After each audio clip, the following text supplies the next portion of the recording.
¿Alguna vez has sentido que alguien te mira con cierto recelo cuando te va bien? ¿O lo contrario? ¿Has sentido algo de incomodidad cuando alguien logra lo que tú querías? Esto en algunas ocasiones se podría considerar una situación envidiosa. Pero, ¿ya sabes lo que es la envidia?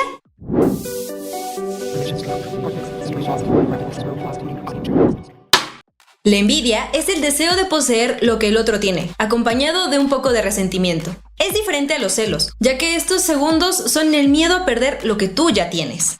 Según el diccionario de la Real Academia Española, la palabra envidia se define como tristeza o pesar del bien ajeno, y también como emulación, deseo de algo que no se posee. Pero ¿de dónde viene esta emoción? Para hacerlo un poquito más dinámico y práctico, intentaremos explicar la envidia a partir de algunos personajes de Disney, como Scar, Úrsula o Maléfica.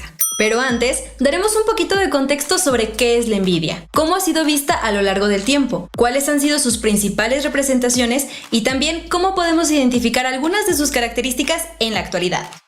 En el 700 a.C., Hesíodo, en los Trabajos y los Días, describe dos tipos de envidia, una destructiva y otra que motiva la competencia saludable. Por ejemplo, en La Familia del Futuro, el personaje de Goof nunca supera ni perdona a Luis por haberse quedado dormido en uno de los partidos más importantes de la temporada de béisbol, lo que lo lleva a amargar su vida y, a pesar de tantos años que han pasado, seguir culpando a Luis por su mala suerte. En el 330 a.C., Aristóteles definió la envidia como la tristeza provocada por el bien ajeno. Para él, era una emoción que revelaba mucho sobre la naturaleza humana y su relación con la justicia y el mérito. Un ejemplo claro de esta situación son las hermanastras de Cenicienta, específicamente el caso de Anastasia, ya que en una de las películas nos muestran su lado más noble y sencillo, ese en el que ella realmente no quería hacerle un daño a Cenicienta. Lo único que ella buscaba es que alguien la amara de la misma forma en que su hermanastra era querida. En el 400 después de Cristo, San Agustín, en La Ciudad de Dios y Confesiones, San Agustín analiza la envidia como una manifestación del pecado original. Para él, es una pasión que nace del orgullo y la falta del amor verdadero, y que corrompe tanto al individuo como a la comunidad. Para ejemplificar esta situación, usaremos al personaje de Gastón, uno de los personajes más orgullosos de sus hazañas, de su belleza y de su fuerza, pero era carente del amor de Bella. En consecuencia, no solo quiso destruir al enamorado de Bella, sino también a su padre, pensando que de esta forma iba a cumplir su cometido.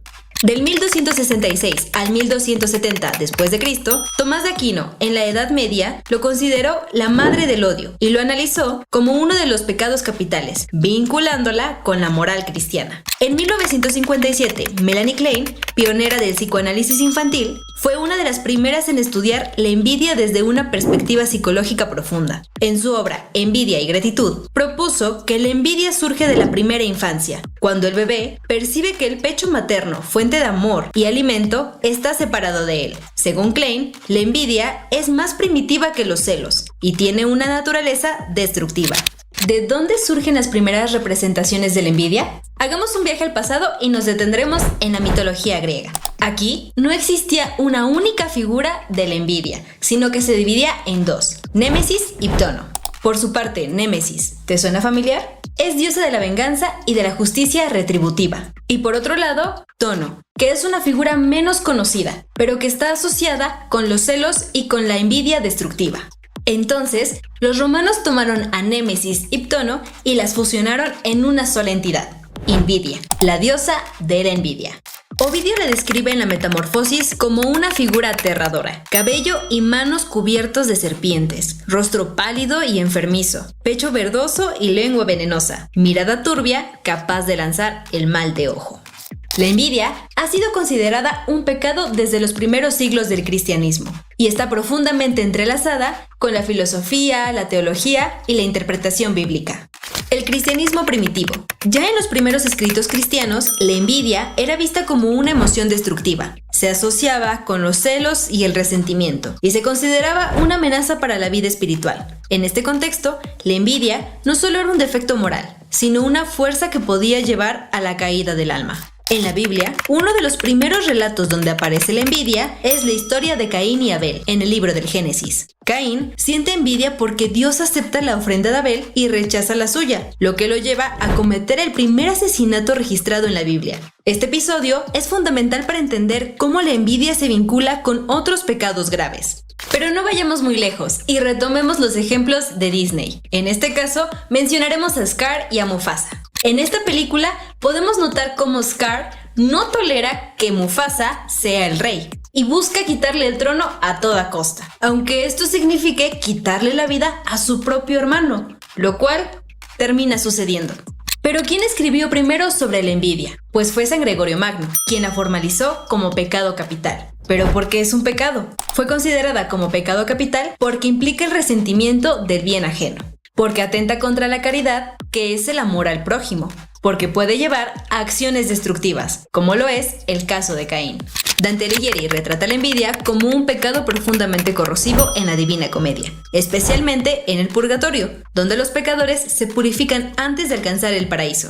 Para Dante, la envidia no solo es un deseo por lo que otros tienen, sino una tristeza activa ante el bienestar ajeno, una distorsión del amor que busca el mal al prójimo. Dante, influenciado por Tomás de Aquino, ve la envidia como una forma de amor mal dirigido. En vez de desear el bien para los demás, el envidioso desea el sufrimiento. Por ello, quienes cometen este pecado deben aprender a amar correctamente, si no, serán castigados. ¿Y qué se aconsejaba para no ser objeto de envidia? Al menos en la antigüedad. En Grecia, se les aconsejaba ocultar la felicidad para no provocar envidia. Y en Roma, se creía en el mal de ojo, como manifestación de envidia. Esto se sigue haciendo hasta la actualidad, usando ciertos amuletos que prometen protegerte. Como ya lo habíamos mencionado, en la Edad Media, la envidia era considerado un pecado capital, junto con la gula, la lujuria, entre otros. Pero, ¿cómo era curada la envidia? Pues con tratamiento social y religioso. Confesiones, penitencias, sermones y todo lo que llevara al ser humano por el buen camino. ¿Y existía algún castigo legal? A diferencia del robo o la blasfemia, la envidia no era castigada por un código penal o civil, ya que era considerada un pecado al alma. Sin embargo, si la envidia estaba vinculada con otras acciones, por ejemplo, si la envidia llevaba acciones concretas como calumnias, traición o brujerías, entonces sí podía haber castigos severos, desde la picota hasta la hoguera. La Inquisición podía intervenir si la envidia se manifestaba en actos considerados de herejía o contrarios a la fe. Ya tenemos un poquito más de contexto de qué es la envidia, de los principales pensadores que la han estudiado con el paso del tiempo, y también de algunas de sus manifestaciones y sus consecuencias. En este momento podemos irnos preguntando cómo es que la envidia se manifiesta y se representa en la actualidad. La podemos notar como una emoción natural. Esto sucede cuando observamos que otros tienen lo que nosotros quisiéramos tener. También la podemos identificar como un indicador de inseguridad. Esto está vinculado con la baja autoestima, la comparación constante y la carencia personal. También la podemos identificar como potencialmente destructiva. Puede deteriorar tus relaciones personales, generar resentimiento y obstaculizar el crecimiento personal si no es manejado adecuadamente. ¿Y tú, has estado en alguna de estas situaciones? ¿Por qué? ¿Y qué papel juegan las redes sociales en toda esta dinámica? Las redes sociales han amplificado la envidia de formas que antes uno no podía ni pensar. Por ejemplo, la comparación constante. ¿Te ha pasado que conoces a alguien que al ver fotografías de éxito, viajes, belleza, triunfos, siente algo de resentimiento hacia esa otra persona y considera que su vida no está a la altura? Por otra parte, está la falsa realidad. Estamos llenos de imágenes que están cuidadosamente seleccionadas para mostrarnos el lado más bonito de la vida de cada una de las personas. Y seamos muy honestos, todos hemos caído en ese tipo de prácticas. Y por último, la competitividad disfrazada. Todos hemos escuchado que nos han dicho, te tengo envidia, pero de la buena. En este caso solo diremos que envidia es envidia. La envidia ha sido un motor de escritura de muchos de los géneros literarios, y los cuentos infantiles no están exentos de este tema. Aunque no siempre se mencionan explícitamente, la envidia sí está disfrazada de algunas acciones que los villanos cometen hacia los protagonistas. ¿Por qué la envidia funciona tan bien en los cuentos infantiles? Es una emoción universal. Incluso los niños pueden identificar el deseo de tener lo que el otro tiene. Genera conflicto. La envidia suele desencadenar acciones que ponen en marcha la historia. Permite enseñar valores. Los cuentos muestran cómo la envidia lleva al sufrimiento, mientras que la bondad y la autenticidad son recompensadas. Nombraremos algunos de los cuentos clásicos en los que la envidia está presente. Blancanieves y los 7 enanitos, escrito por los hermanos Grimm y adaptado por Disney. La reina malvada envidia a Blancanieves y está dispuesta a matarla para seguir siendo la más bella del reino. La lección es que la obsesión por superar a otros puede llevar a la ruina. La envidia aquí se castiga con la caída de la villana. Cenicienta de Charles Perrault y versiones de los hermanos Grimm, posteriormente adaptada por Disney. En este cuento, la envidia es central. Las hermanastras envidian la belleza y bondad de Cenicienta. En el cuento original, se mutilan los pies para encajar en la zapatilla de cristal. En Disney, la envidia se representa con la humillación constante a Cenicienta, hasta que la magia la eleva. La Sirenita, de Hans Christian Andersen, y también adaptada por Disney. Por su parte, en La Sirenita, Úrsula envidia el poder y belleza de Ariel y busca arrebatarle su voz y su lugar. Para Disney, la envidia se convierte en ambición y manipulación, aunque el cuento original es más trágico. Una más de los hermanos Grimm, Rapunzel, que también fue adaptada por Disney. En el caso de Rapunzel, la envidia central es de la madre Gothel. Secuestra a Rapunzel por su cabello mágico, símbolo de juventud eterna. En este caso, la envidia se transforma en obsesión por la belleza y el control. La Bella Durmiente de Perrault y su versión italiana, Sol, Luna y Thalía. En La Bella Durmiente, Maléfica no es invitada al bautizo de Aurora y por despecho lanza una maldición a todo el reino. Aquí, la envidia se convierte en venganza, con Maléfica como una de las villanas más icónicas. ¿Qué tienen en común estos personajes? Desean lo que no tienen. Belleza, juventud, poder, amor, reconocimiento, como lo propone Hesiodo, Aristóteles, San Agustín, Santo Tomás en sus primeros escritos. Actúan por resentimiento. No solo quieren lo que otros tienen, sino que también quieren destruirlo.